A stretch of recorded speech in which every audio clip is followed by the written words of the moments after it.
জুয়া প্রতিরোধের কথা বলে সরকারের সমালোচনা করছে এমন কোনো ওয়েবসাইট, এমন কোনো নিউজ পোর্টাল, এমন কোনো ফেসবুক অ্যাকাউন্ট সেগুলোকে ব্লক করে দেওয়া হতে পারে এবং সেখানে কোনো রেমেডি রাখারও কোনো ব্যবস্থা এখানে রাখা হয় নাই।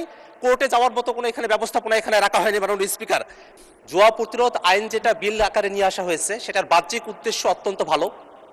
বাংলাদেশে জুয়া অনলাইন মাধ্যমে এটা একটা ভয়ঙ্কর একটা আকার ধারণ করেছে। এই কারণে এই আইনের মতো করে একটা যুগোপযোগী আইন করা প্রয়োজন, যে আইনের মধ্য দিয়ে বাংলাদেশে জুয়া এবং অনলাইন মাধ্যমে যে জুয়াগুলো সংগঠিত হয় সেগুলোতে লাগাম টেনে ধরা সম্ভব হবে এবং যারা জুয়ারি আছে, জুয়ার সাথে সম্পৃক্ত ব্যক্তিবর্গ আছে, তাদেরকে আইনের আওতায় নিয়ে আসা সম্ভবপর হবে। এই কারণে আজকে মাননীয় স্বরাষ্ট্রমন্ত্রী কর্তৃক যে বিলটি এখানে উত্থাপন করার জন্য বিবেচনার জন্য পাঠানো হয়েছে, সে আইনের যে বাহ্যিক উদ্দেশ্য তার সঙ্গে আমরা একমত।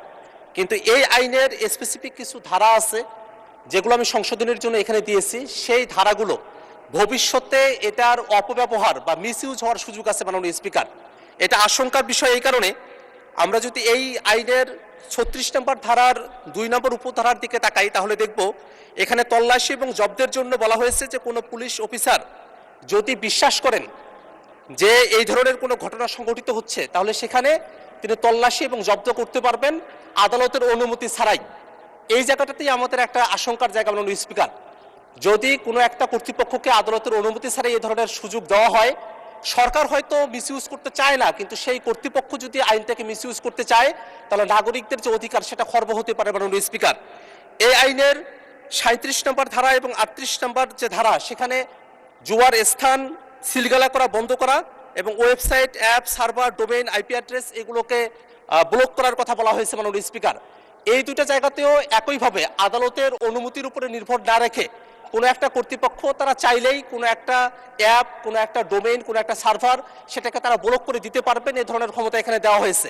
মাননীয় স্পিকার, যদি এই ধরনের অনুমতি কোর্টের কাছ থেকে না নিয়ে এসে কোনো একটা কর্তৃপক্ষই যদি এটা করে ফেলে, সেক্ষেত্রে যেই ভুক্তভোগী ব্যক্তিরা আছেন তারা অনেক সময় তাদের আত্মপক্ষ সমর্থনের সুযোগও পাবেন না।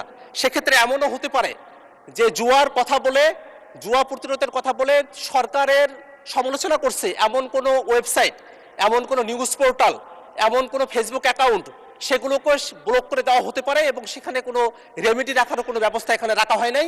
কোর্টে যাওয়ার মতো কোনো এখানে ব্যবস্থাপনা এখানে রাখা হয়নি। মাননীয় স্পিকার, যেটা সামগ্রিকভাবে আমাদের উপরে একটা বড় ধরনের নাগরিক নিষ্পেষণের মতো পরিবেশ তৈরি করতে পারে ভবিষ্যতে। মাননীয় স্পিকার, এই আইনের 41 নম্বর ধারার মধ্যে এনআইডি, সিম এবং এমএফএস লিঙ্কিং সিস্টেমের কথা বলা হয়েছে। যে লিঙ্কিং সিস্টেমের কথা এখানে বলা হয়েছে মাননীয় স্পিকার, এটা যদি আমরা যে ব্যক্তিগত উপাত্ত সুরক্ষা যে আইনটা আমরা করেছি সেটার সাথে সংযুক্ত রেখে যদি এটা করা হয় সেক্ষেত্রে ঠিক আছে।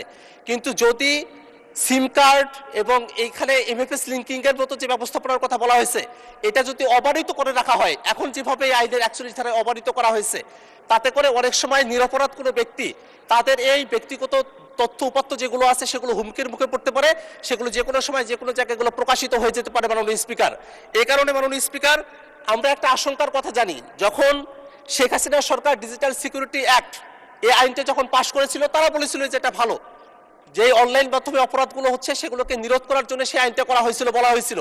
কিন্তু পরবর্তীতে দেখা গেল ডিজিটাল সিকিউরিটি অ্যাক্টের মধ্য দিয়ে নিরপরাধ যারা রাজনৈতিকভাবে বিরুদ্ধ মতের ছিল তাদেরকে জেলখানায় নিয়ে যাওয়া হয়েছিল এবং তাদেরকে মাসের পর মাস জেলখানায় তাদেরকে পচিয়ে মারা হয়েছিল। আমরা জানি সে সময়টাতে একজন কিন্তু জেলখানার ভিতরে মারাও গিয়েছিলেন এই ডিজিটাল সিকিউরিটি অ্যাক্টে জেলখানায় যাওয়ার পরে। আমরা এই কারণে সরকারের কাছে আহ্বান জানাবো, জুয়া প্রতিরোধ করার জন্য আমাদের একটা যুগোপযোগী আইন দরকার আছে। এই আইনটাই আমরা করতে পারি, কিন্তু এটা জনমত যাচাইয়ের জন্য প্রেরণ করে যেসব সংশোধনী প্রয়োজন রয়েছে, খুবই মাইনর কিছু সংশোধনী, কিন্তু সেগুলো মানবাধিকারের জন্য খুবই গুরুত্বপূর্ণ, সেগুলোকে যাচাই করে এসে তারপরে এই আইনটি পাশ করা হোক। মাননীয় স্পিকার।